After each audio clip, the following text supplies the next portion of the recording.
멜번에 산다 공식 헌정 팟캐스트 키위랑 호주 가자 6월 21일 녹음은 호주에 관한 것입니다.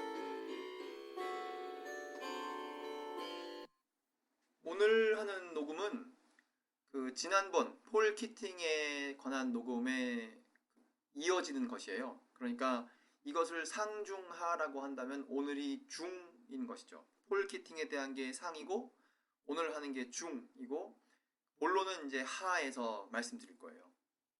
오늘 녹음은 호주 25대 수상 존 하워드에 관한 것입니다.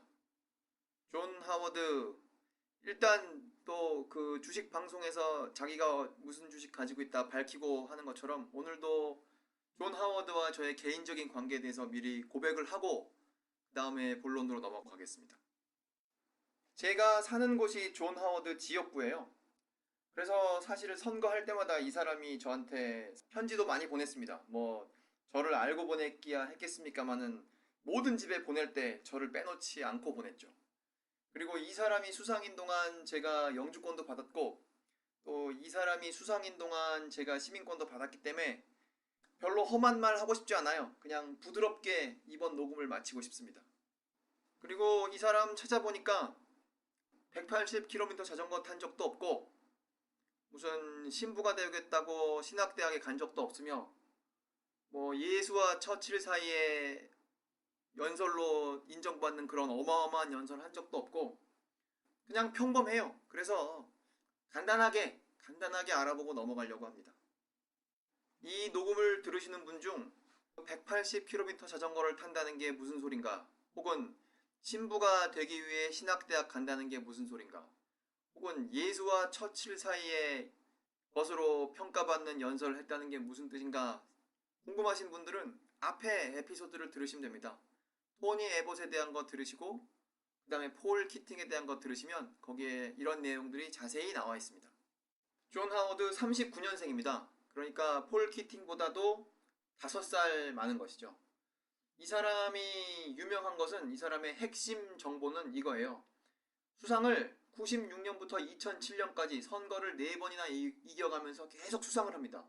이런 일은 호주 역사에 한 명만 빼고 이 사람이 최고예요. 수상 오래 하기, 선거 많이 이기기, 그걸로 알려진 사람이죠.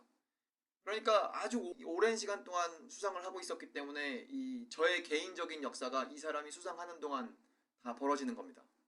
제가 39년 근처에 태어난 사람 어떤 사람들이 있는가 알아봤어요. 한국에서 주로 알아봤습니다.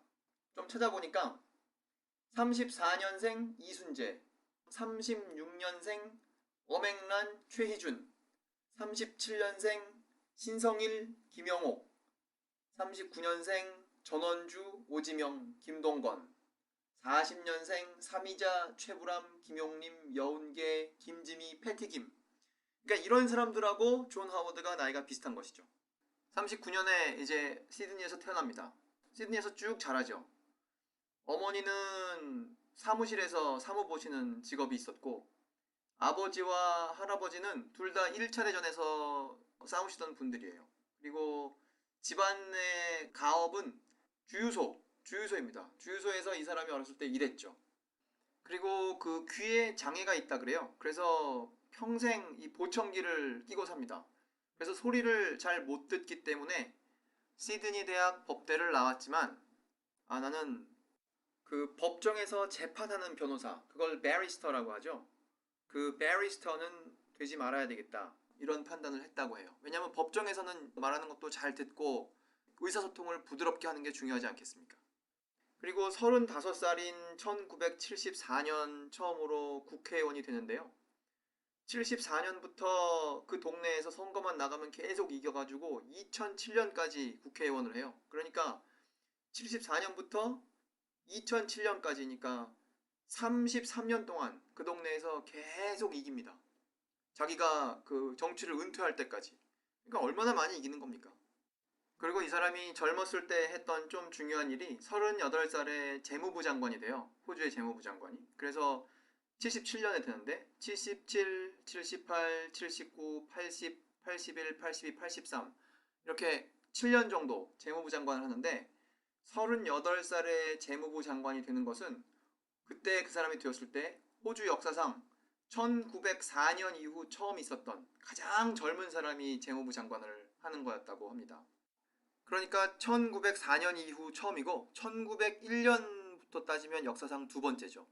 그래서 이 사람이 우파 정치가이기 때문에 당시에 했던 정책들을 보면 우리에게 지금 아주 익숙한 정책들, 예를 들면 민영화, 예를 들면 규제 완화, 예를 들면 그 노조를 약화시키는 것, 혹은 사람들이 노조에 드는 것을 의무화하지 않는 것, 그런 것들을 합니다. 자유무역, 무슨 자유마켓, 우리에게 아주 익숙한 우파들의 전형적인 그 경제 방향입니다. 그리고 야당 당수를 포함한 야당 시절을 83년부터 96년까지 오랫동안 야당에서 추운 데서 있다가, 그러다가 이제 1996년에 선거를 이겨서 그때부터 이제 2007년까지 계속 수상을 하는 이제 그런 삶이 시작되죠.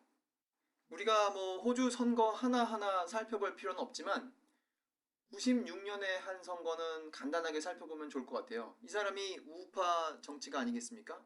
리버럴이라는 당인데 한국말로 흔히 자유연립 혹은 자유당, 그 내셔널과 함께 말할 때는 자유연립, 자유연합이라고 하고 이 당만 말할 때는 자유당이라고 하죠. 호주의 그 의석이, 하원 의석이 150석이 있는데 이 사람이 처음 수상될 때, 그러니까 96년 선거를 얼마나 어마어마하게 이기는지 야당과 비교하면 45석이 많다는 거예요. 여러분 생각해 보십시오. 우리가 100석이고 저쪽이 50석이면 50석 차이 나는 거예요. 그러니까 그거보다 조금 적게 이긴 것이죠. 150석짜리 의회에서 45석을 이기니까 얼마나 어마어마하게 이기는 겁니까? 이것도, 이런 무지무지한 차이, 이것도 호주 역사에 두 번째 있는 일이랍니다. 그 앞에 한 번 더 있었고, 그 한 번 더 있을 때는 75년인데, 그리고 나서 이 사람이 45석으로 45석 차이만큼 어마어마하게 이기는 일. 그러면 여기서 우리가 봐야 할 건 이겁니다. 그렇게 무지막지하게 진 사람은 누구인가? 그게 바로 지난번에 한 폴 키팅이에요. 폴 키팅이 마지막에 인기가 떨어져서 그 사람이 질 때 이렇게 어마어마하게 지고 정치를 끝냅니다. 그러니까 여기서 폴 키팅과 존 하워드의 승부는 확 나는 거죠. 비록 존 하워드가 더 나이가 많음에도 불구하고 폴 키팅이 먼저 하고 존 하워드가 나중에 한참 동안 하게 됩니다.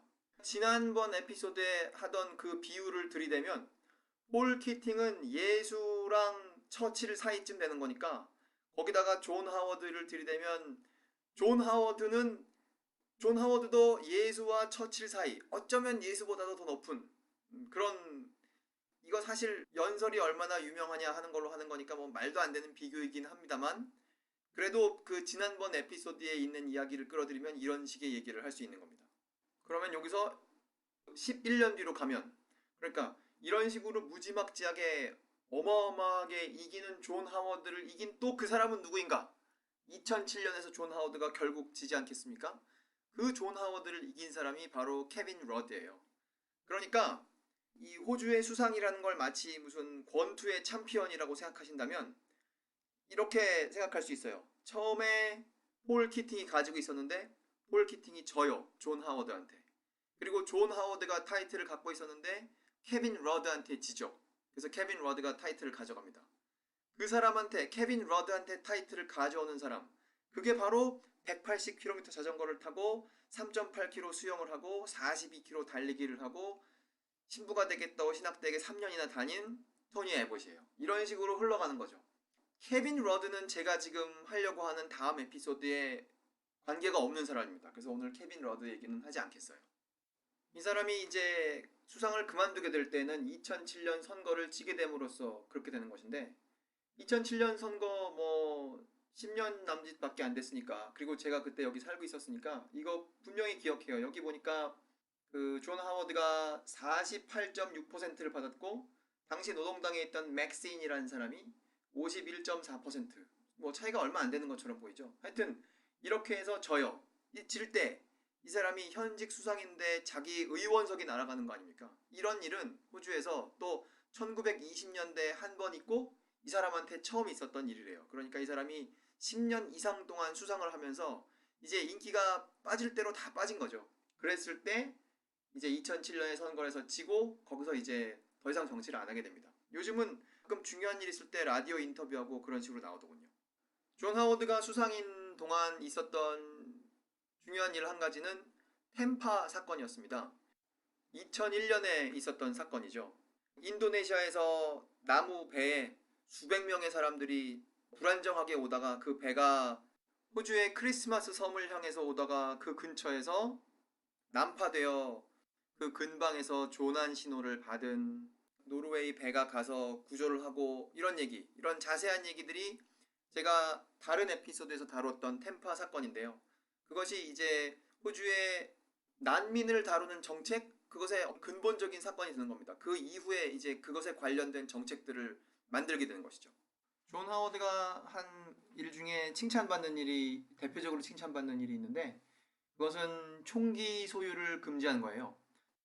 1996년에 태스메니아에서 총기 사건으로 35명이 사망하고 37명이 다친 사건이 있었는데, 그 사건을 계기로 호주에서도 그 총기 소유를 금지하자. 그래서 이제 그걸 해낸 것이죠. 지금 우리 길거리에서 총을 자유롭게 사용하지 않지 않습니까? 비록 소수의 사람들은 사용할지 모르겠지만. 존 하워드가 수상을 오래 하면서 인기를 조금씩 잃어갔지만 그 사람을 결정적으로 인기 없게 만든, 즉 결정적으로 2007년 선거에서 지게 만든 정책 이름은 이거예요. Work Choices Industrial Legislation. 그거 아주 쉽게 말하면 한국에서 말하는 노동 유연성, 즉 사람을 해고하기 쉽게 만드는 그런 것이죠. 그래서 그때 대화하던 게 생각이 나요. 이게 통과가 되면 이제 토요일, 일요일에 노느냐 안 노느냐도 무슨 전통적인 관점에서 별말이 없으면 노는 그런 게 아니라 이제 한 명 한 명 회사와 합의를 봐서 토요일에 노는지 일요일에 노는지 뭐 그렇게 결정을 해야 된다. 그런 말들이 당시에 있었죠. 뭐 그걸 포함한 여러 가지 말들이 있었습니다. 그래서 이거는 이제 사라졌죠. Work Choices Industrial Legislation 이라는 것은. 이제 그게 우파가 갖고 있던 법이었고, 노동당이 들어선 다음에 그 법을 없애버리고 그 법을 대체한 법 이름이 Fair Work Act 2009년, 그런 법입니다.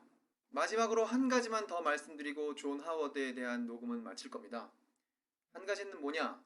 이 사람이 일종의 훈장을 받아요. 그게 Order of Australia라는 겁니다. 이 Order of Australia라는 훈장 제도가 생기기 전까지 그게 1975년에 생겼다고 하는데요. 호주에서 어떤 중요한 일을 한 사람들에게 훈장을 주면 그 훈장을 주는 주체는 뭐 당연히 여왕이죠. 그 전에, 그러니까 75년 이전에 어떤 사람에게 훈장을 줄 때에는 호주에 따로 있는 훈장 체계가 아닌 영국의 훈장 체계에 따라서 여왕이 준단 말이에요. 그러니까 어차피 여왕이 준다는 사실은 마찬가지지만 호주용 훈장을 줄 것인가 아니면 영국용 훈장을 줄 것인가 하는 것은 어떻게 보면 미묘하다고 할 수 있는 차이가 있죠. 호주에서는 전직 수상에게 이걸 늘 추천해 왔답니다. 전직 수상에게 이걸 받을 수 있는 기회를 늘 준 것이죠. 그럼 사람들이 받았겠습니까? 안 받았겠습니까? 대부분의 사람들은 그걸 받았습니다. 하지만 그걸 싫다, 안 받겠다, 그런 사람이 있습니다.